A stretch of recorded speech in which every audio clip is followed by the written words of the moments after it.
Hey, welcome to a new episode of the Drift Podcast. I'm your host Travis, and I've got Ben.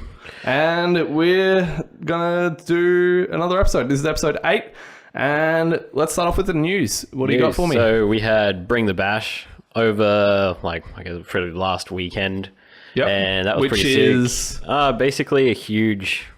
It was pretty big this year, actually. Yeah, how many entrants, do you know? I wouldn't have a clue how many entrants, but there was like heaps of cars out on track. They look like some really good cars. It's set up by Cursed Sundays, which is a drift club down in New South Wales. Yep. And usually they run it on a really small kart track, which was abandoned at some point, but the last That is event, a kart track, actually, that they went to. Yeah, this one was just a like different real kart close to the track. city, and it was really cool, but they got a bunch of noise complaints, and the cops showed up. Oh, really? Yeah, so I didn't know that. They moved it now to the Port Macquarie one, which actually had never had drifting done on it before. No. So Awesome that's- track, though, set in like a foresty woodland area. yeah, it's just set in the middle of nowhere. Heaps of elevation changes. Ripple strips are absolutely mental. Yeah, drop-offs off the side of the drop off tracks the side. too. Get Yeah, some there was, three-wheel action. My mate Tyson had his Crown, crown yeah, I saw up that on photo. 3 wheels off of Yep. it, so that was pretty mental. Yeah. Yeah, and it looked like a completely awesome track. The Definitely pits- like a second gear. I don't think you'd really touch third on there from what I maybe could on the see. straight, but yeah, as it's it was. generally like a high-end second gear Air track. quotation marks, the straight was limited to 65 k's an hour, which went completely out the window after the third lap, and everyone was tipping in at like third gear. Yeah, fair enough. Go watch Reckham's video. Okay. They put up. It's heaps good. What So else do we have? Reckham on Facebook. On Facebook or YouTube. Yep. Pecky put up one on his Death Click channel, and I can't remember the name of his YouTube channel, but search up Jake Oxley. He's got a heaps cool 7-minute long video Okay. of just random stuff from Bring the Bash. Really good event. I'd like to drive it next year. Yeah, so- I actually just want to do an event at that Port Macquarie track. I think that'd be a pretty sweet track to do. Yeah, just a so- normal event at, even if it wasn't Bring the Bash. So maybe Yeah, more of like a 100%. Matsuri event. Yeah, that'd be so cool. Yeah. It's kind of like Rally, but maybe a little bit bigger, it seemed, I think. Yeah, So- I think a little bit longer. Definitely And a just like bit around the better back condition. section. Yeah. So we also had Drift Day at Hampden Downs with C's Garage and in stuff. New Zealand. In Yep. New Zealand. That was pretty cool. Yep. Seen a bunch of videos on Instagram and Snapchat. When- from when was friends. that one? It was on today, actually. Oh, this today. afternoon. Okay, yeah. there you go. It was pouring down with rain, but yeah, no, it didn't stop the guys that went out there and had a good time. So a little cool. bit jealous. Yeah, for sure. Especially drifting on a Monday when I worked all day Monday. That It works sucks. since 6 o'clock. Yeah, I'm about the same. It's great. What else? Um, Is there anything in America? Do you know of anything trying to over there? think, yeah, if there was anything in America. We had FD. Yeah. So we've had Atlanta and the New Jersey events. At Atlanta, obviously, I think a lot of people would have seen when Matt Field crashed the Corvette. Yeah, that was actually a big hit. Watched a proper video on that today. That was hectic. Yeah, that was a big hit. That was a big hit. I'll be looking forward to But props to him though. He got the car back together that night and drove and made top 16. So I think that's it'll be an just straight up interesting impressive. video of their frenemies videos. Yeah, that's what with I him just and watched Odie. this morning, Oh, yeah. it's already out, is it? Yeah. Okay. Yeah, I'll watch that too.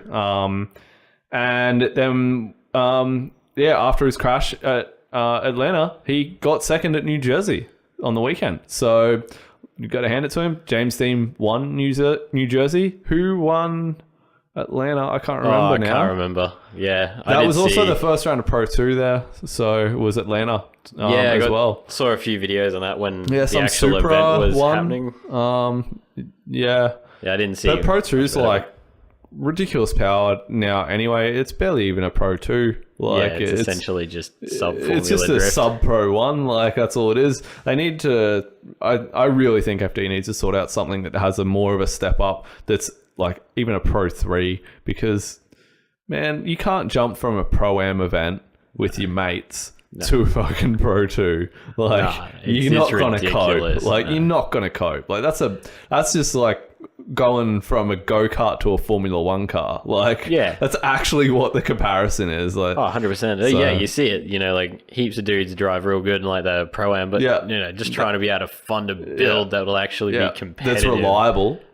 and reliable. It's just too next level for people, I think, and it's too unachievable and unaffordable. For they need to bring in some rules, sort of like D1 Street Legal, where it has to be like a cap power level to a like some odd like restrictions for your they have car. like a tire restriction, which obviously restricts your power a bit too, but it's I don't think it's enough. I don't think it's enough. You need to bring back like there needs to be like a Pro 3 level or something, because they still need Pro 2 to get you there. But anyway, any other news? Oh, not really. I bought side skirts and pods for my Skyline. Oh yeah, blew my diff up. No Nice. drifting. Oh That yeah, sucks. yeah. My car, because I go on holidays and my 8.6 is booked in to get the Origin fiberglass flares replaced with the some custom steel rear flares.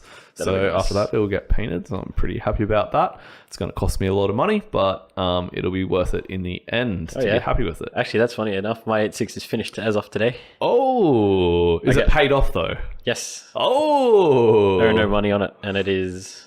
Well, I'll be picking it up hopefully next week at some it's a point. non-T-boned 8.6 now. Yeah, it's very straight now. Awesome. Like, the front fenders look really bad because they've just got little bits of hail damage on them. And the rest of the car is like immaculate. I'm like, Now you're gonna have to get them fixed soon. I'm gonna have to go do the front end of the car. Yep. Cool. Well, let's get into it then. Today's episode is about Talking about good drift events. what Makes a good one versus what do we enjoy? Yeah, and as well as like just a normal Matsuri fun event versus what we think would make a good competition event too, even if it is just a basic like amateur competition. Just an amateur competition. You know. So overall, what applies to both, do you think? Well, I feel like. Wait. Let's change that. What's a good drift event what's your favorite drift event that you've been to? Not one that you've seen online, one that you can say, I've been to that event and that was my favorite. And what made it your favorite? I definitely have to say Archie, when we just had the first time when we opened the track layout to just be run continuous. Okay. Was Because that the 8.6? It was actually 8.6 day, yeah. Yeah. Just because like you could hop off track and hop back on track and not have to, you know, stress about much. It was just continuously run. You don't have to sit and line up. Yeah. And I was just a big fan of that because, you know, when you have to sit in line up for ages, you kind of like get there and you just kind of get frustrated with it because you got a lot of people that spin out in front of you or they have to be towed away or if anything like that happens, when you're running a continuous layout, everyone just kind of stops, helps them get off track. Yeah. And then you get back to straight driving, you know? Yeah, that's it. It's really, you get a lot of driving time. On So that just style. like kind of seat time. You really have to watch your temperatures though. That's probably the bigger one. 4-age life. Yeah, or NA 4-age life. Not whack cooling system 4-age life. Don't talk about my car. But Yeah, so that was definitely my favorite type of event. and that's because it was a continuously run layout. Yeah, and you could just keep driving and driving until you like either needed tires, you cool down, or whatever. You know, you didn't have to sit for like 10 minutes in lineup like the old Archie, waiting for everyone else to do a foot on brake around the track. Whereas if you do a continuous lineup and they start doing that, you get kicked off. So Yeah, exactly. kind of reads out the people that aren't actually there for drifting. Yeah. So that was my favorite event. Okay. Mine is probably pretty obvious to everyone who's listened to the previous podcast, and that's over at the Ebisu Drift Matsuri. I don't see why that would be not anyone's favorite event that has been there. Yeah. You know, nothing beats that place because there's 7 or 8 tracks, including the skid pan, I guess. I think I'd have to recount it. There's about 7 tracks at the one place, and you can, apart from when the tracks aren't open, but say like on the Matsuri event weekend, all the tracks are open for drifting. 7 different tracks to drive on at the one complex. Like nothing beats that. And it's all continuously running, no stop start, no waiting in a lineup, no sessions, free for all. And, you know, that's a big mix between amateur and pro level drivers. Like you're out there with dudes who are running in FD. You're out there against Daigo Saito. Like, you could be driving around Minami and next second you've got Daigo Saito on your door. Like, Yeah. that makes that place. Like, the fact that you can have that. You can be stuck in the middle of a train between an FD driver and Daigo Saito. Like, where else can you do that? Like, there's literally nowhere else. There actually isn't anywhere else you can do that. You do have a good point. Especially at 7 different tracks. And I think another really good thing about that place is when your car breaks, you have access to parts through Power Vehicles. Yeah, that's true. I mean, that's like definitely a big upside to Ebisu. And that's something that really makes a good drift event, is having parts available to you. Even just basic stuff for the normal drift cars, like your Skyline, Silvias. You know, if you're in America, maybe if they had like Miata MX-5 parts or something. You know, just your basic standard cars. Yeah, just stuff to get them driving again, like Yeah. axles and a diff. Yeah, little suspension I'm sure if- components, yeah. little spark plugs, and Yeah, like, that I reckon kind of if they thing. had a, you know, all those part out shops that we have up here, you know, that just disassemble cars. I mean, even if they brought just like a ute's worth of stuff, Yeah. like you know, the amount of times I've gone to like a morning session or anything like that, and someone's throwing an axle, Yeah. and it'd just be like, oh well, we've got a trailer at home now, Yeah, that's it. you know, like. I'm only recently just kind of thinking about this, as you know, like the Skyline makes a lot more power than my 8.6, so it's more wear and tear. Definitely. Hence my diff. Yeah. So- Axles are a big one. Yeah, I was starting to put together like a spares box now that I take with me when I go drifting, just so if something does happen, because we can't buy anything at any of the tracks here. Yeah, So totally. That's it's one big like, downside. Yeah, to see if I can bring like an open diff to drive home on if I blow the Yep. two-way up again, a pair of axles, you know, maybe a few arms. Yeah. Whereas basically at Ebisu, you have it all there. Yeah. If you're driving a normal car, basically. Yeah. But you also have the facility of when you're there for a week driving 8 a.m. till 4:30, you break apart on that, then one day you can have stuff express shipped to the track through Power Vehicles to fix your car the next day as well. So you've got that option too. You're not going to a weekend drift event, you break your car, your stuff. That's it. That's your whole weekend done. You break Saturday morning, tough. Go home. Like, Ebisu, you're like, I'm here for a week. I can order parts and fix it whilst I'm here, you know? So, the only downside to that is you got to do a motor swap or a gearbox swap. You're doing it on the ground, in the dirt, in probably -3 degrees if it's November, like me. Well, done that bar the whole negative degrees thing anyway, so that's fine. But at a track?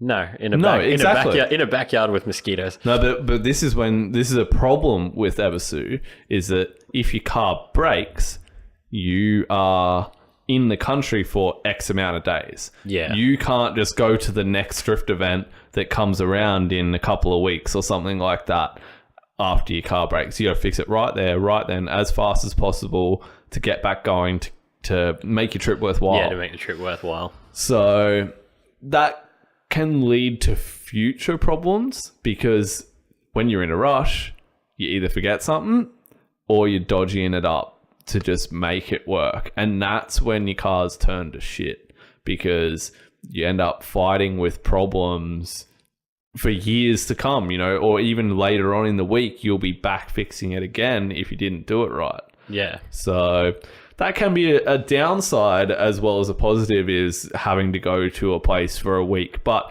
you learn so much more. You develop your skills so much more when you're drifting 8 a.m. till 4:30 p.m. for 7 days straight. Yeah, Like, just having really continuous honing days, your skills, yeah. you know? Where if you learn something like on the Monday, you've got Tuesday, Wednesday, Thursday, Friday to practice it, Exactly. you know? Like, whereas if you hit up like, oh, I learned something on the Thursday, let me wait till next week Friday to get the next drift event, Yeah. and by then you've forgotten it. So Yeah, definitely. So, But yeah. And what else then makes a good... let's go good sides. What makes good drift events for you then? let's talk. Yeah, let's talk about just normal drift events. So Yeah, non-competition stuff. non-competition stuff, just like your normal everyday drift event. So I don't know, driver Like entry amounts? limit. Yeah. So Morning Sesh, I feel, has it down. They have a limit of about 55, 60 drivers for a track. It all depends on the size of the track compared to the drivers. So Yep. for QR, and I feel like that is a great amount of drivers for that.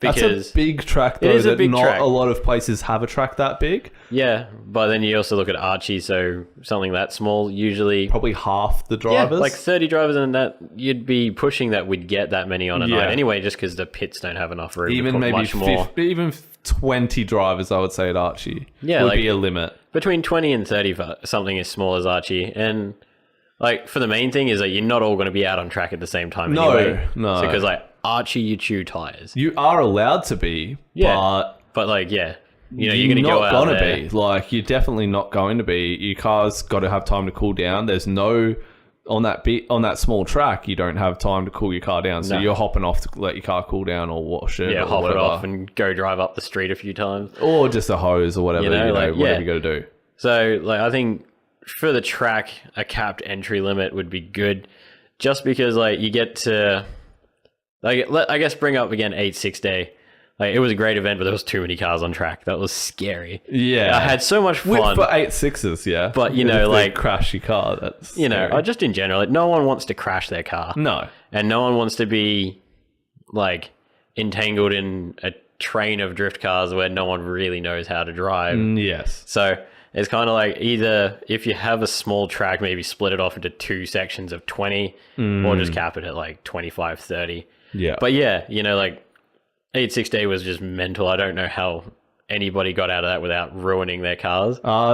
One person did hit another, and it did very minor damage to 286s. Yeah, but it was just a bump. That wasn't too bad. it still bent the bumper or something like that. Anyway, it just bent the rear. But yeah, Yeah. like more to the fact of like, I got lucky between an S13 and the brick wall around the side. did you? Yeah. Oh man, it was just before you hopped in the car too. Oh, really? Yeah, it was so like, when you have that many cars going at it, it's kind of a bit hectic on Yeah. such a small track. Yeah. So yeah, like a nice cap limit. So like, yeah, QR from Morning Sesh is like 55, 60 drivers, because you have such a big track, you can spread the drivers out real easy.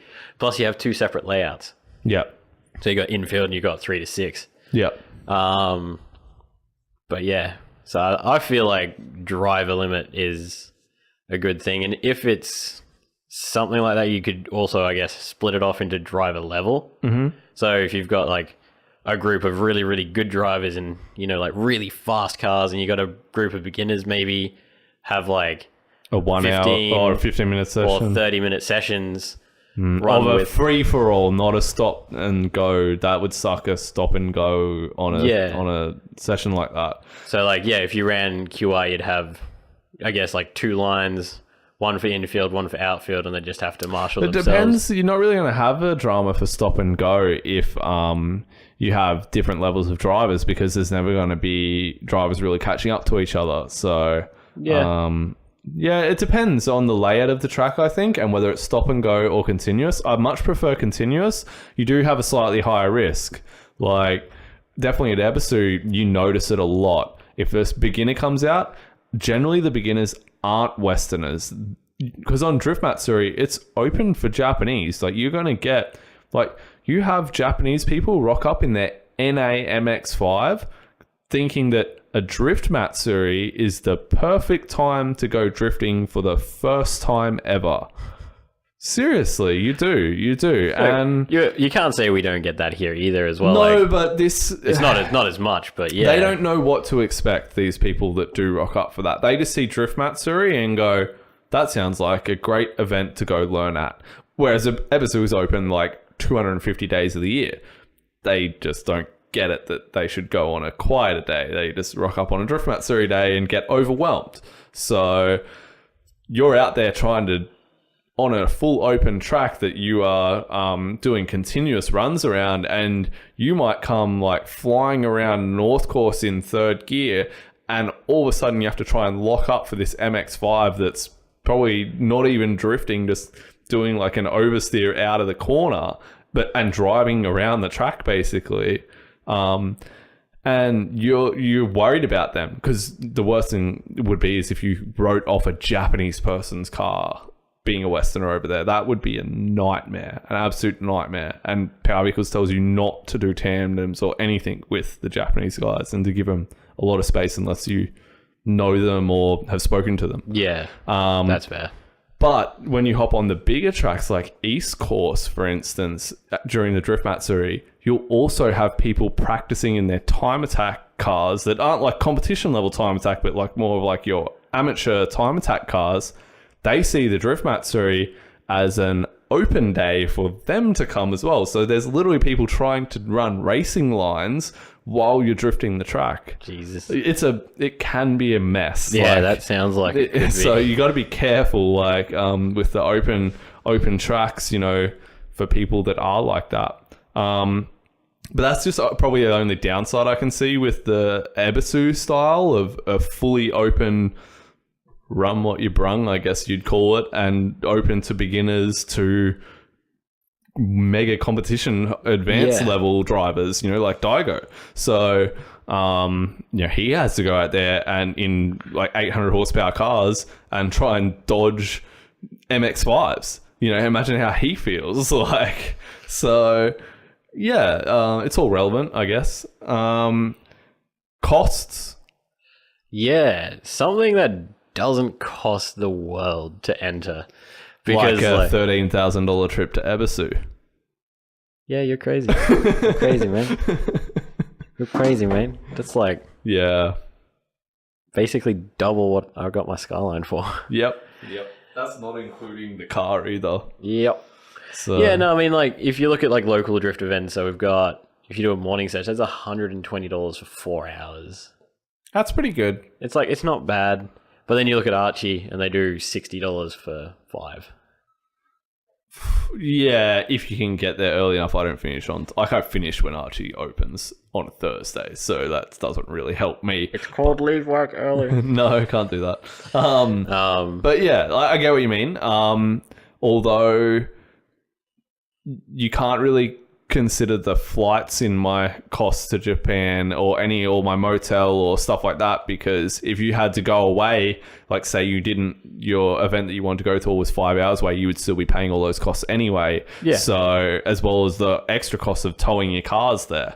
So the good thing was the price of Ebisu, for instance, for the 5 course on a non-Matsuri weekend is $90, and if you don't do Minami, it's $60.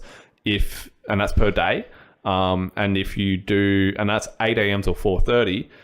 But the actual, if we're talking about events, the Matsuri event is it works out to be about 170 Australian dollars for 36 hours straight non-stop drifting. I really wish they did that here for our Matsuri. Yeah. Drifting at like 1 a.m., 2 a.m. on a racetrack is nuts. Like, I just wish that last year they didn't let us run on Toge course. I was so keen. Is that because someone almost went over the... No, it's because Naoki was there. Oh, okay. Because I remember those watching... guys are wild. Yeah, I was watching a video or I saw a post or something, and someone had like nosed it over the embankment, like in a really awkward spot. So if they'd actually gone over it, they would have ended up into like the Power Vehicles workshop car park where they had all everyone's spare cars parked. You could do that not at night too, though. Oh, yeah. No, I was just wondering if that was their attempt at like, please don't go over into our car park because that's going to be really expensive. Yeah, no, I think it was more because Naoki was there and all of the it's Pink Style is them. Team Burst. Yeah, Team Burst. That's it. Yeah, all of those guys were there, and they're rowdy bogans, like they're rowdy Japanese bogans. Well, it was like when he came to Australia, he was just in his spiritual homeland. He was doing foot-ons everywhere. Yeah, like, so you can imagine them in their home country. Yeah. Like, so, yeah, that was kind of fair that, and as well, the Team Orange that owns the track, their workshop is based at Toge course. So they're looking at Naoki and everything like that are setting up at Toge course ready to run it that night, and they're just going, nah, our insurance ain't gonna cover this. Like, so I think that's the main reason they gave that a miss, but it would have been epic to do. Like, I didn't do that. My trip before, I did Minami. I was doing Minami until like 3 a.m. or something ridiculous, and that was pissing down rain, like absolutely pissing down rain at like 2 to 3 a.m. doing the jump and run the wall. And I had like Andy and Emily from Power Vehicles, and then like a whole crowd of people there. There was only like 3 or 4 of us out on the track, and like everyone's just like, yeah, and like it was just nuts. Like That sounds amazing fun. awesome. Like I'll never forget that. Like me, yeah, I got a few of my mates to do some videos and stuff, but like I just had like 2 Red Bulls, and I don't drink energy drinks, and I had like 2 Red Bulls that night just to keep me awake, and I was like peaking. I was like, I might as well have been on like a pinger. Like I was like, yeah, I was going for it. Like it was good. It was just the adrenaline and 2 Red Bulls, like, and I probably hadn't eaten like all day. Like it was just, yeah. Oh damn. Yeah. My eyes must have been like that dilated. I could have been able to see like night vision. Like that's how much light they were letting in. But yeah. But anyway, costs though. So yeah, Ebisu Matsuri weekend is about $170. So and that's 36 hours of drifting. Like if you're a local, that's a really good value event. That is an amazing value event. Because how much did Matsuri cost you last year? In Australia, it's $350 entry. Yeah, Australian. If you want pits, it's another $450, but you can fit 3 cars in a shed. Sorry, not pits. Sorry, a shed. Shed, yeah. Pits is 120, 130. Yeah, but they sell out like instantly. I'm more than happy with the car park. Just until it rains. Shush. That's why I drive October. All right. But yeah, that's an added cost for there that I suppose you don't have to pay, but still $350 for that event. $350 entry, you have to and then get kicked off the track at like 9:30, 10 o'clock, and you're not even allowed on track until like 8:30, 9 o'clock, and it's packed with 250 drivers. I actually only probably did about 5 or 6 laps on the main track. I had to leave early for an engagement party, but so I didn't get to drive at night on that event either. But I just sat on short track. So there's 3 tracks if you count the 2 layouts at QR. Yeah. So people know you got like 1 track, which is short track. Short track, which is the burnout pad, and then you've it's got like basically a dipper track, teardrop, and then you got dipper track, and then which you is got 3 to 6, which 3 is to the 6. big S bend at the end of the track, basically. Basically, that it works out to be about 3 tracks at the one place, but you still have a lineup. 250 drivers, even spread across 3 tracks. That was way too many drivers. Yeah, see, the only way you get any decent amount of seat time at a Matsuri is if you're running in a tandem lane with friends that you trust. Just because, like, yet again, you have a lot of people that come to Matsuri going, oh, I've built this car, I don't know how to drive, I'm going to learn at Matsuri. It's kind of like... The only trouble with the tandem lane is if you want to take your friends or your girlfriend in the car with you, you can't do that. You have to sit in the solo lane because their insurance doesn't cover it. That's the other thing. It's like killer. Like, if you're, I guess that comes down to the cost of the spectator or passenger. They're paying that money to come in, and that's like, I think that's $30 or $40 spectator entry. It was about $30. Yeah, because I paid for my friend last time. Plus your passenger band, and isn't that like $5 or $10 now? Yeah, something like, I think it might be $5. But if they've got to sit in that lineup, that solo lineup with you, you're going to get sick of it and just kick them out anyway, because you just want to drive tandem lane most of the time, like just so you can get some kind of seat time at the bringing place. Up that insurance thing, like we went to Skid Control, which they ran at short track. Yep. So their insurance is separate to QR, and their insurance has no problem with tandems with passengers. Really? So maybe it'd be nice if QR would kind of like either it's probably not going to happen because they probably just make too much money off it how it is with their budget insurance. They don't. It's not something they have to worry about. If people stopped going, and that was the only reason, then maybe it would be something they would look into. But I don't see a business changing that, like for it just something sucks that people because want. like you'd have a lot more fun if you take your friends with you in the tandem lane. Well, consider Rally. That's another event that I've been to. It's about 4 hours south of where I live now. And they allow passengers in tandem, but your maximum tandem, whether you have passengers or not, is only one other car other than you. So you can only do two tandem, like two cars at a time. Two car tandem. Yeah. There's no such thing as like a train or anything there. Yeah. Because that's not covered on their insurance. So... yeah, it's difficult with insurances. I know that America also has struggles with the insurances and their crazy teching of cars over there compared to Australia. Like, our tech is like... Do your seatbelts work? Do your seatbelts work? Is your seat, like, bolted firm? in? No, they don't check if it's bolted. They just give it a shake. And then they look at your battery and check the battery terminals are covered and make sure your battery's strapped down. That's it. That's a tech inspection in Australia. Yeah. Like, I don't know what else in the world it's like. I know in America it's, like, ridiculous. Oh, Japan, at Ebisu, there's no such thing as a tech inspection. You do it yourself. It's more than likely your car's going to break if you don't do your own tech inspection anyway. So it's kind of driver does it. But I know in the competition ones, they can be pretty strict on your safety gear, though, and other events not at Ebisu. So like Nico and stuff like that, it's windows up, full face helmet, gloves, long sleeves, long pants, even in 40-degree, 100% humidity summer. Yeah. That sucks. I couldn't deal, hey. I could not. I don't know how people do, like, windows up in a race car with all that gear on.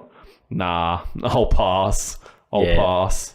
I'd go to Nico Circuit because it's one of my dream tracks, but I'd do 5 laps and be like, okay. But I think like 99% of circuits in Japan have that exact same rule. So, well, I was like, didn't we, when we were talking to Jay? I'm not sure about it. Yeah, he's like, if you don't have a passenger, you can have the passenger window half down. Yeah, or something like that. Still, yeah.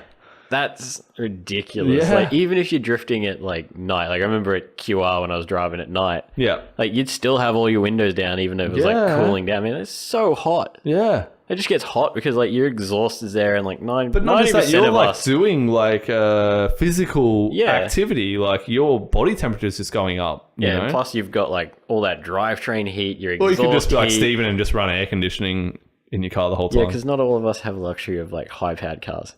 Yeah, or air conditioning. I got air conditioning. I don't even have a fan. Okay, next. I think that's pretty much covered on costs. Yeah. So, and we've just done rules and strictness of insurance as well. We covered that in the same thing. Open versus closed track. You want to say something about that? Yeah, like... I don't know too much about it, so you might have to do a little bit of an explanation. So I know we don't do it very much in Queensland, but I know in other places of the world, you'll have like a closed track thing. So you've got your 15 or 30-minute sessions, which you run, but if you come off track and you need to... As in spin out? No, I mean like if you pit or like actually come off end track. up in the dirt or something? No, you can end up in dirt and go back on the track. That's fine. But if you go to pits to fix something or whatever... They won't let you back out on the track. Yeah, because it's a closed session and not allowing people and if there's like, say, 4 sessions in the one day, you might not get another go for an hour. Yeah, so for example, if you break something or you do an axle or throw even something very minor, throw a fan belt, a fuse or something like that blows. and you can't drive, so you go into pits and start repairing your car. And even you're if like, it takes you 1 minute to fix it. Yeah, you know, you're back on track, you got another 10 minutes left on your session, but they're like, oh, well, sorry, we're not allowing people back out on track until the next session. Yeah. Like, that's a bit harsh, you know what I mean? Like, I feel like an open layout is a much more enjoyable thing. I think for people who are looking, if there's any like event organizers, I would say to avoid that kind of setup if you can. And I would honestly say if you're a driver, to avoid that kind of setup if you can. Like if you have the choice between 2 places, one has that open, the closed layout where you're running in that sessions versus even just a lineup event. Do the lineup event. Don't do the other one. Being able to enter and exit the track at freewheel is so much better. Yeah. Purely because even, I don't know, even you in the Skyline, I guess, like me in the 86, I'd pull off like every 10 laps just to like, go and get a drink or you know, just rest. Because, like, you're throwing the car around, you get hot, you want to have a drink, then you jump back on track. Like, Yeah. you know, and those 10 laps might be done in like 7 minutes. You gotta just have a quick drink, jump back out on track. You know, it also lets your car cool down a little bit. Yeah. So- but at the same time, there's so many times that I've jumped out, done half a lap and gone, oh, I forgot to do this, or, oh, I didn't do my wheel nuts up, or, you know, oh, I blew a fuse or threw a fan belt. And so many times that's happened in that first half lap that you just realize you went, and you got to go back. You just go back, 2-minute fix, and you're back out. Yeah. But not on a closed trap. So if you're an event organizer, try to avoid that layout. It's such a backwards layout of doing an event. And if you're or a driver, avoid going, because if people don't go to those events, they won't get run. So, and then that works out better for everyone. Change it. Driver and car levels in groups, like separated groups. Yeah, I feel that also tags a little bit onto like our whole session thing as well.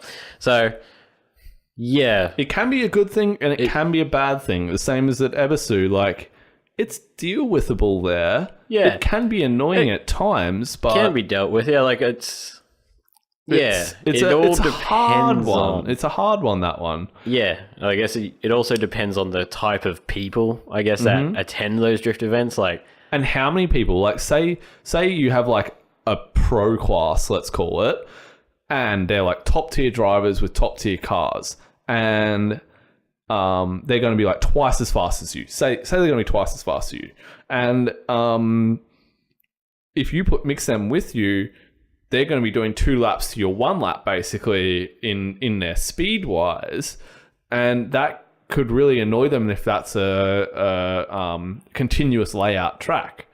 If it's a stop-go, it's probably not going to be a drama. You can just have a multiple amount of types of levels of cars and drivers on a stop-go event where you just sit in your lineup and you wait for your turn, and then after they've gone around the first corner, the next person goes. Yeah, That's to fine. avoid the whole, like, bumping into them halfway around the track. Exactly. And then, yeah. you know, them getting angry at someone who probably doesn't need to get angry at, you know. Or deserve to be getting angry at. Yeah, deserve to be getting yelled at, because they're probably just out there learning. And, like, we've all been there. It's just, you know, like, being able to kind of separate them enough so people that know how to drive and want to drive really, really fast don't end up running into them or, like, getting into, like, a dangerous situation. Whereas, you know, like, for example, 2 Mat series ago, The person that hit that other person when they caught up to them? yeah, there was one of the marshals was just being a little bit too Relaxed, let's get yeah. cars through, you know. And all it takes is someone with a bit of an ego who thinks they know what they're doing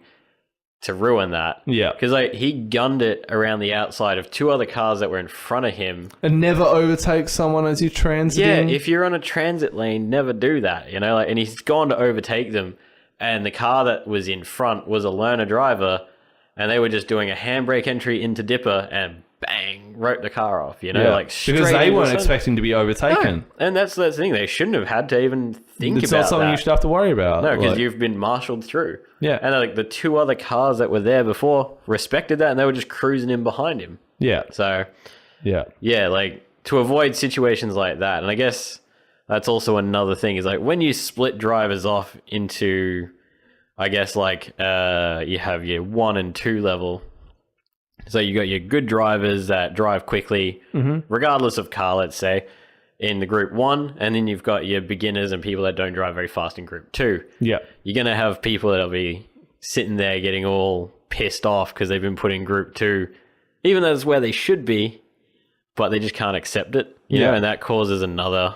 See, I think the only advantage as well of it is that, or if you're a pro driver, probably a disadvantage is there's probably not as many pro level cars. No. So they will run through them quicker. Potentially those guys, if they have the same time limit, could have more laps.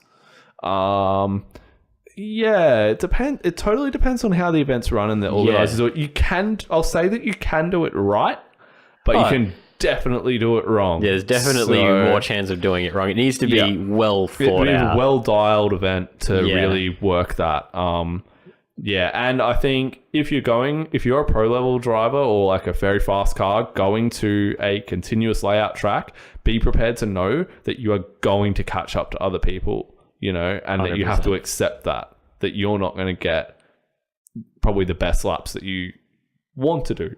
Yeah, especially if you're on track at the same time as everyone else. Like, Yeah. if you're smart about it and you pick your times to get on and off track, then you might have a mainly clear track. But it's all about picking your times. Yeah, you got to be patient and everything like that, which is a personal thing. Yeah. Another bonus thing that I wanted to ask that I just thought of was marshals. They can be a drama if they have no idea about drifting. Yeah. Like, I know at the last Matsuri event in Queensland here, the marshals, they're nice enough people, but they just were old guys that know nothing about drifting. So they didn't understand the times it took for a car to get around the track, and they didn't let people through fast. Like, sometimes they were letting people too fast through, and other times they were letting people not fast enough through.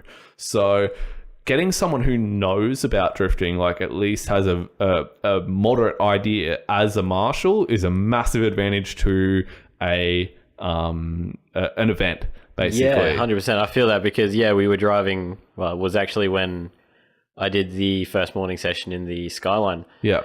The first marshal there on the 3 to 6 line was letting everyone get around to the crossover section Right. before they'd marshal the next car through. So That's just too long. it was way too long. Just, let them initiate. If they haven't spun out, send the next car through. Yeah. But no, he was waiting right up until they got to crossover and then sending the next car through. Yeah. So we had a line all the way back to the entry of Dipper.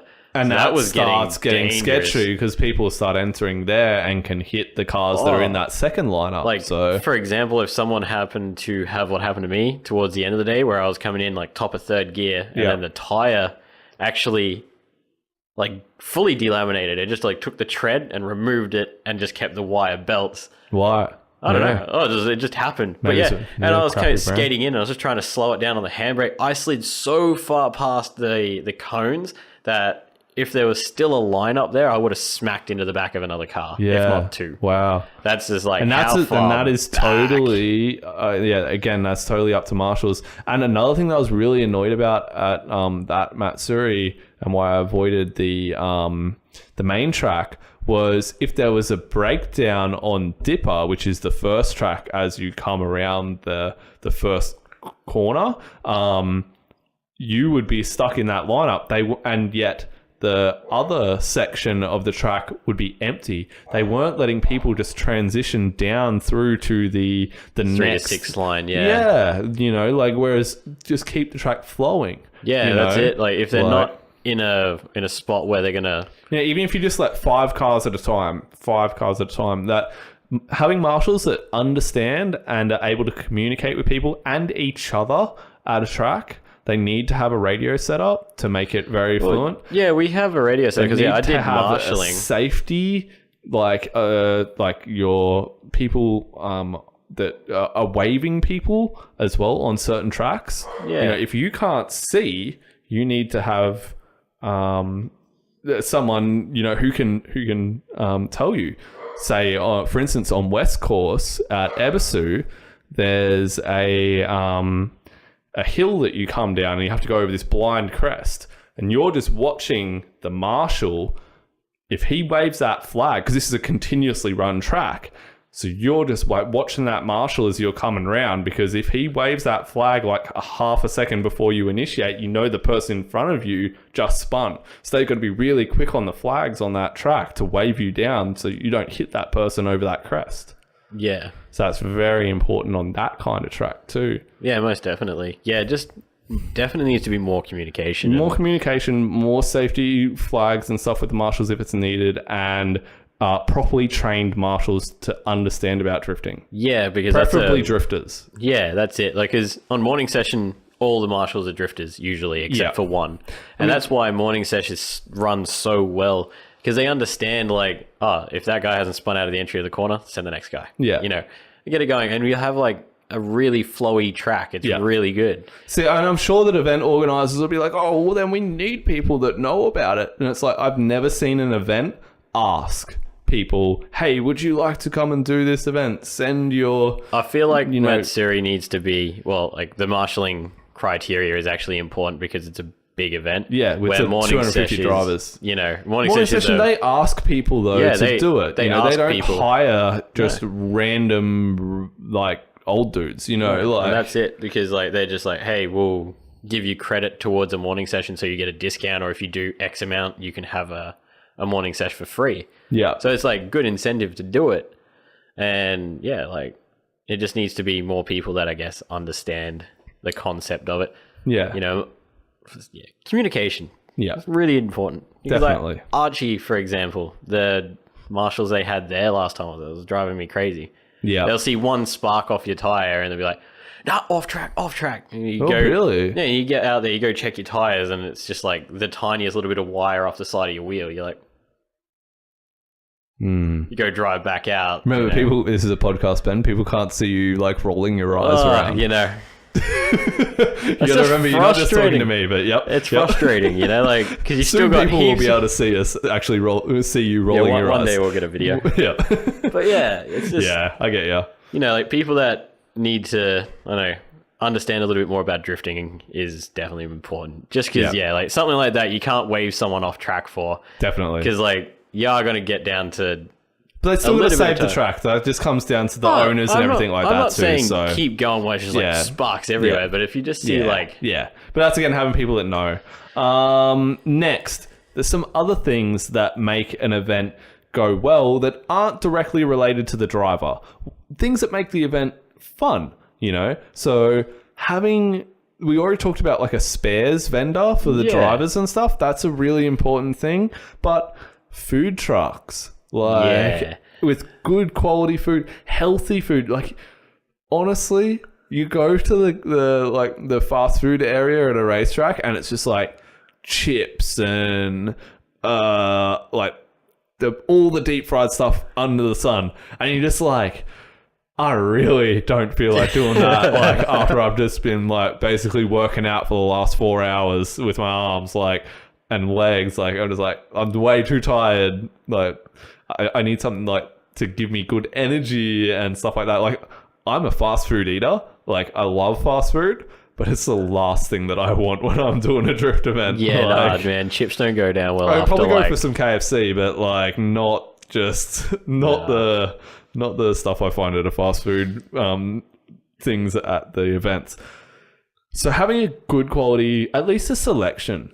Yeah, that'd be You nice. know. Like I guess yeah, Have having like a more healthier, like imagine burritos at was just at thinking that. Queensland Raceway. can you like, that'd imagine if be they did, so like, good. Mexican? Well, I mean, okay, here's one.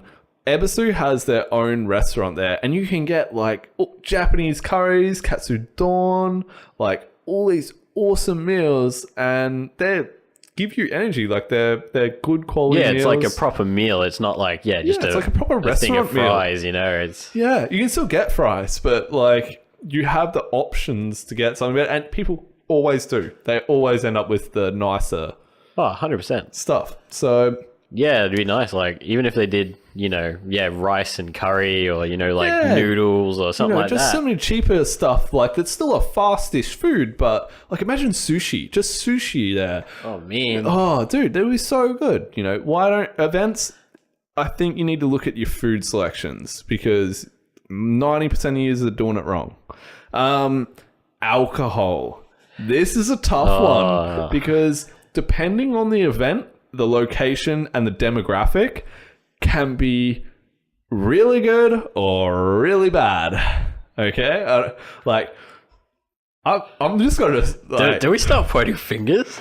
I was almost going to speculate about certain countries with their stereotypes of drinking. Like, I know that like some European countries are like massive beer drinkers and stuff. I can't imagine what their events would be like. They'd just be so rowdy.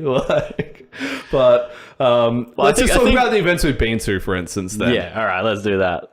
let's not stereotype races. but well, I'm half German, so we can go there anyway. In Australia, alcohol at events, yes or no? I reckon 90% of the time, no. So do I. So do I. Because, like, the issue with it is the demographic that come to watch skids Are bogans. are bogans. Yeah. I want to see burnouts. And they just want to see burnouts. And they get pissed off. Yeah. So easily. Like, Yeah. and it's over just trivial here's things. one. Remember they were throwing bottles at that car on short track? Yeah, that dude that had an accident out on short track. Yeah. You know, and his girlfriend hopped the barrier, ran over to see if he was all right. And then they said some derogatory things to her.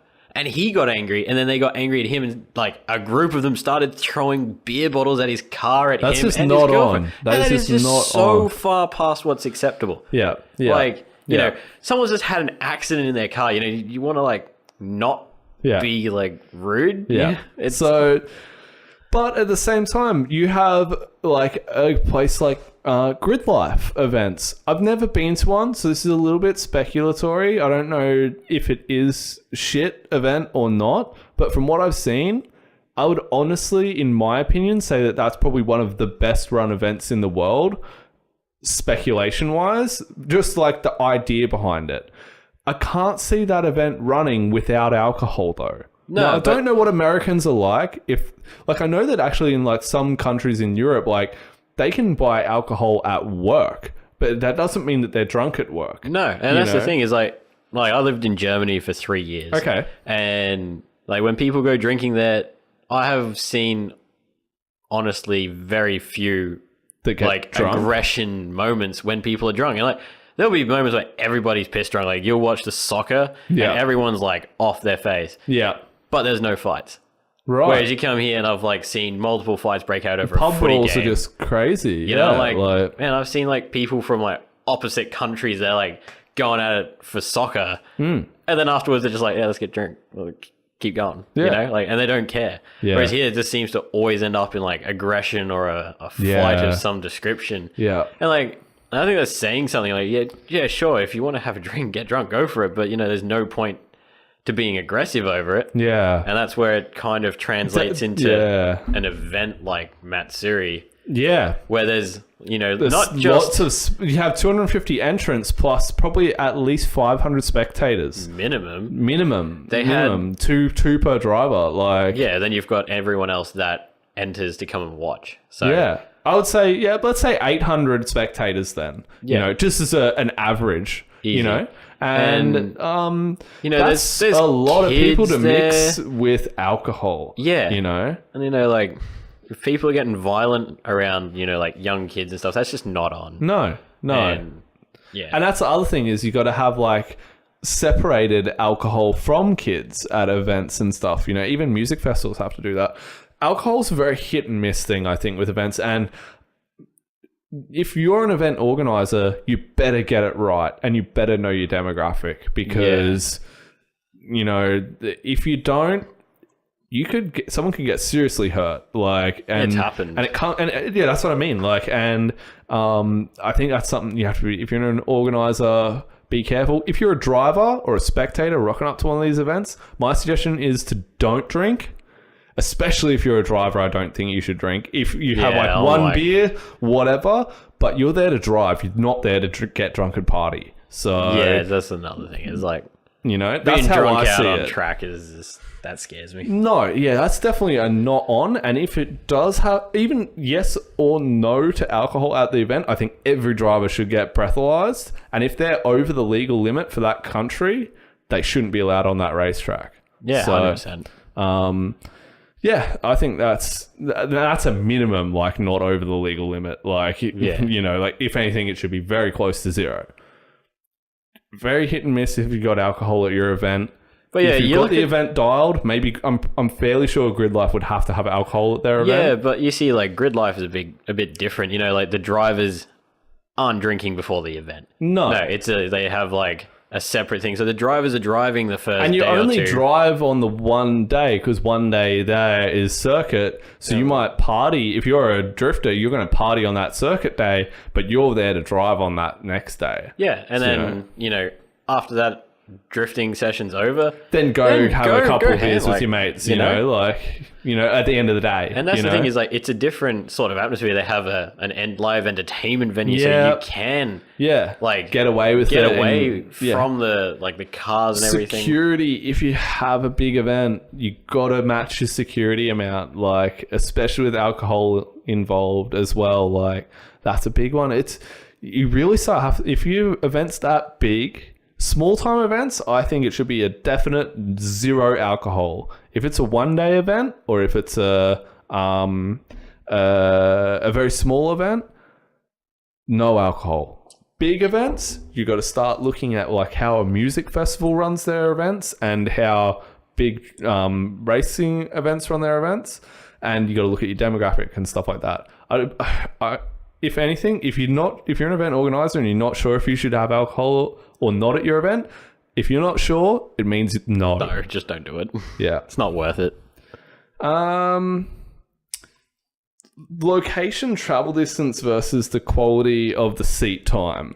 So we kind of touched on that already, but say you've got an event that is 5-hour drive from you, and say it's got a stop-start event or a sessioned event or something like that. Say the sessioned event is a 1-hour drive and the continuously run event is a 5 hours away. Which one would you do?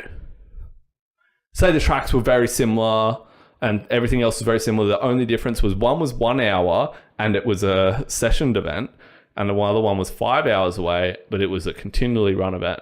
Provided I had like spares or a trailer, I'd probably go and put my effort into going to the 5-hour away one. Yeah, I think so too. Purely because I just love driving. Yeah, and not being put in sessions and stuff like that, I think you would probably still end up with more seat time, and it would cost you a little bit more to do, and maybe you couldn't do it as often as you could do the one that's only an hour away. But I really think that if you're a driver, your smarter option would be to go for the continuously run event rather than a sessioned event. Yeah. For your value for money. Like, yeah, I definitely would say that as well. Yeah, 100%. Yeah. Yeah, you know, it's just like, I mean, that's the thing is a few friends of mine and myself are going to try and drive down to, trailer our cars down to South Australia for Tailem Bend when they do the new track there. Yeah, when they start doing their big events down on the drift track, because that looks really good. And like, the quality of the track and the driving will be worth us putting the effort into getting down there, as well as we'd be able to drive a few tracks on the way down, you know, like for sure, try and do Rally and then Port Macquarie maybe if we can, and even maybe check out Eastern Creek, see if you can do something there, you know. You can work something out. We're almost at an hour, but let's just touch on a little bit of the competition events. So we're going to talk about the amateur stuff. So, like, having a pro and a rookie separate things to the events. Do you have anything to really say about that? I feel like that would be a good thing in some of the slightly bigger, like, grassroots events. So you look at like, say for instance, we had a full mixed driver list of pro cars, and like, I'm not talking like pro cars, I'm talking like a pro-am drivers and the totally amateur drivers. So yeah, if for example, you've got your street cars, which is stuff like 250, 300 horsepower cars, and then mixed with 500 to 600 horsepower cars. Someone that has a shop-built car. Yep. So do you vote like limiting with tires? I reckon having a split layout to start, and then maybe have a battle at the end. So you've got the top 2 drivers from each group then get pitted against each other for the last 2 rounds. That way, not all the rookie drivers are pushed straight out at the start when they go up against something that's got like trillion times the horsepower. Yeah, you know, because that's the big thing, is that you got people like that drive Corollas, for example. They're really good drivers, but then, you know, they have the unfortunate thing of going up against like a 500 horsepower VQ. That's just going to smoke them off the line. Yeah. And then, you know, they've got that really flashy backwards entry style into the first corner, and your Corolla dude's trying to throw in at the top of third. Can be really difficult to do that. But are you really going to take a a car like that into a competition, though, is another option. It happens a fair bit in Australia because like Corollas were a big part of drifting here. Yeah, I And- suppose you're right. Like, I guess, Or even just having two separate yeah, I like think I groups. think a semi car limit that can be pushed towards an amateur or pro really would make a big difference. just because like I mean I wouldn't mind doing a competition or two, but like just seeing It's us nice. having It'd be to go nice to up be able to against it. properly practice your tandems in like a Yeah. competition level tandem. You know, but yeah, That if you're would be trying to good. catch something with That you can't 400, catch. 500, yeah. You know, And I know like DCA for a few of their competitions when it's for proper money, they actually do run a tire size limit, but then, I think your tire cars- size limit at a minimum. Yeah. Like, But I still feel like two separate groups. So you've got your but semi-pro cars versus your street cars, and then maybe at the end you do a group type thing where you have two separate prizes for each group. yeah. Just because, like it makes it a bit hard for You can't Yeah, even pit everyday like people. an R32 with a 25 in it compared to an 86. No matter, even if you had tire restrictions on the 32, you can't. They're not even comparable. Like not even close. because they're just going to run a different line to begin with. like that's the thing is bringing in just the amount of power you can make out of a 25 versus something like a 86 is It's just like 80 horsepower at the most, kind of thing. Yeah. Like for a basic one. so like you know. giving them a chance to play against cars that are also sort of fairly stock makes it nicer, So Not saying you can't win even an amateur comp, if you're a good enough driver, but potentially in these pro-am events, you're probably going to be at a major disadvantage. yeah, I mean for example, like some of those dudes have X80 GP cars. Which Which they should use definitely be pushed into a pro Yeah, like a level. Even different- if they're an amateur driver, their car level should be set. yeah, exactly. So Okay, what about doing, like, some events take forever for a competition event because say they get 60 drivers, Yeah. let's say. That's for a good pro-am event. I would say that would be like a driver cap would be about 60.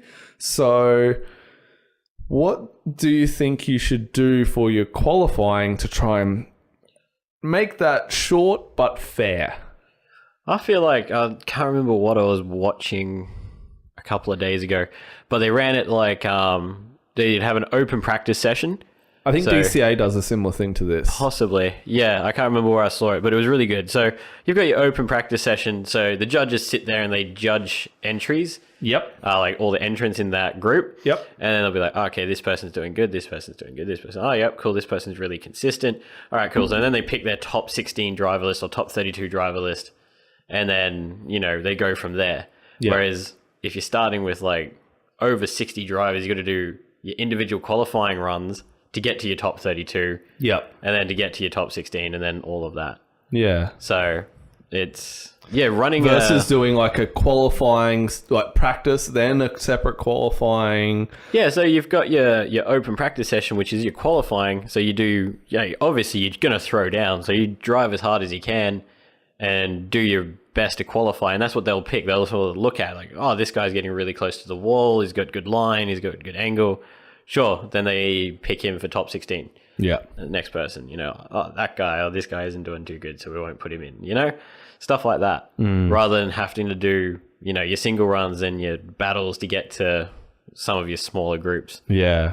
It can be difficult for if you have a big amount of drivers come to your pro-am event.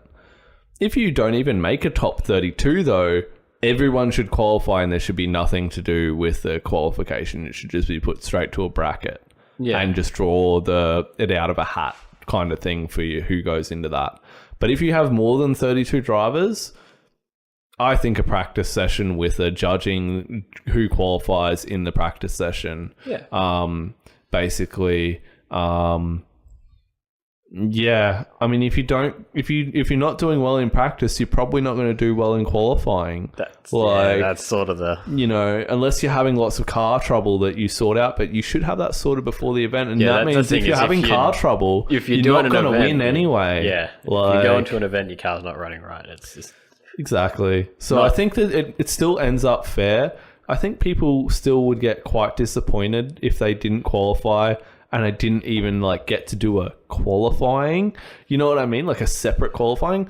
I would probably be upset if I didn't qualify, you know, like after doing all this time to come to this event and you don't even make it into the comp. Yeah. That'd be pretty upsetting, but It would be, but yeah, then, you know, for example, it is a very straightforward thing. Like they announce like, oh, here's your normal practice. yeah. And then here's your qualifying practice. So go Yeah, hard. yeah. So you have your time to practice and you have your time to practice. So it essentially is the same as a qualifying thing, but the track's open to keep going. So you've got, if you do make a mistake on your first run Yeah. because you're nervous, you've got like another 10 minutes of track time to Yeah. prove that you are a consistent driver. Yeah. You know? So you just, you know, it does have its ups and downs, I It guess. does. There's always a positive and a negative to everything. But yeah. And but if you're coming to an event that's as big as a 60-person event and it's your first ever like comp, you're probably not going to do that well anyway. Like so,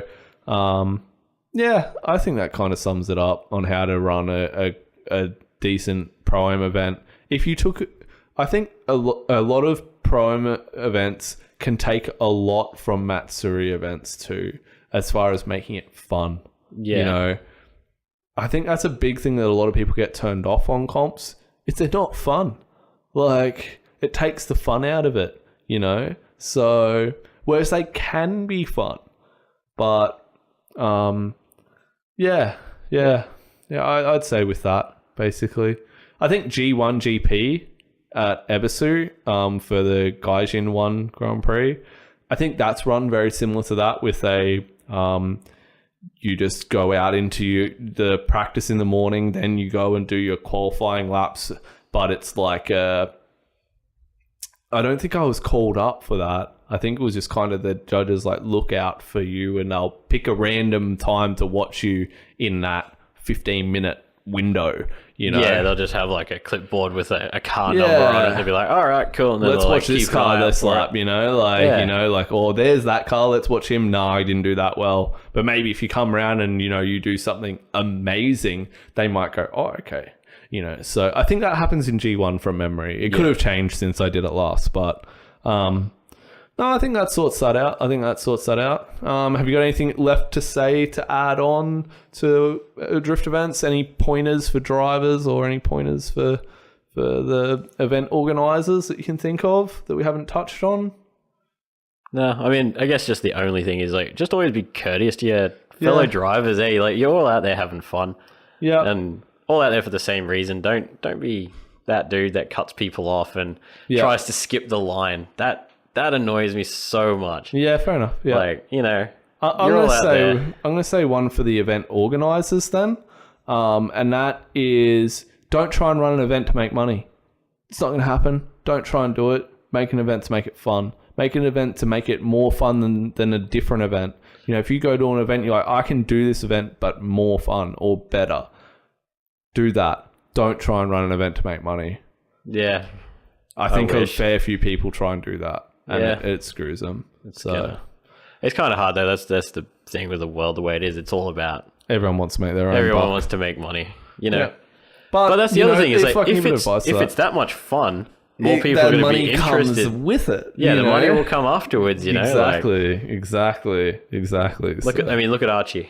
It went from being maybe 5 cars a night Yep. to having a full track every single Thursday. Yeah, eventually. because it's fun. It is. Like, Yeah. I love Archie now. Yep. Yep. So, yeah, and I guess you've probably seen a drop off in Matsuri entrance.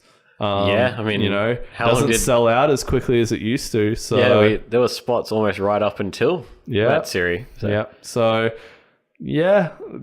Like whereas Ebisu is still getting more and more people every year, even though it costs like $13K a trip. Like there's still more people, new people coming each time. You know, so That's on my list of things I have to do. yeah. Okay, well, I think that kind of rounds it off anyway. You can listen to this on YouTube, Podcast Addict, Stitcher. iTunes is the biggest and easiest one, I think, because you can just listen straight to it on your podcast app on your iPhone if you have an iPhone. If you have Android, there's plenty of podcast apps and stuff. It's not available on the Google Play or Spotify, unfortunately. Maybe one day. One day when they accept us. Yeah, no, Google Play podcast doesn't work for Australia. Oh, really? Only America. So, Oh, lovely. yeah. But anyway, I'm hoping so people know I'm away in a week for 3 weeks. Yep. We're probably not going to be able to do any kind of a podcast. Ben doesn't have this set up at his house. I have it at my house, so he can't even do one with me on the phone, unfortunately. If we can figure something out, we can figure something out. But I'm going to say that nothing's going to happen until I get back. Maybe we'll just do like a big episode to recap or something. I think so. I'm going to be going to Drift Muscle event in Japan. I'm going to be going to the one at Sendai, which is the ones that are run by Kichi Tsuchiya. I'm going up there with a team that's the Saito Roll Cage team, which is actually quite a popular roll cage made in Japan. Awesome guys. That's going to be super fun. I'm going to do some live stuff on the Drift Podcast Instagram and Facebook, as well as my iPhone app page, which is JDM Maps. Check out it on Facebook and Instagram, and I'll be doing live streams on both of those. I'm in Korea as well. I can read Korean, and my girlfriend's Korean, but I don't know anyone over there who does drifting. I'm going to try my best to find some drifting in Korea. I know it's there. I've seen a bit online, and as well as the event that was run by the FIA, there was 2 Korean drivers that entered that event. I'm going to try my best to find some awesome event that's going on there when I'm there, because chances are there will be one on over that time. If not, I'm going to try and go to a shop, because they run the Hyundai Genesis is their car, as well as they've got this brand new Kia Stingers. So stuff could be pretty cool over there. I'm really hoping I find something. If I do, I will be sharing it with everyone, and we'll go from there. But yeah. I'm going to be going to up garages when I'm in Japan and some other cool stuff. So definitely keep an eye out on the Instagram and the Facebook pages of JDM Maps and the Drift Podcast. And we'll catch you in the next episode, which I'm guessing will be about 3 and a bit weeks away. Cool. Thanks guys. For listening. And we'll catch you later.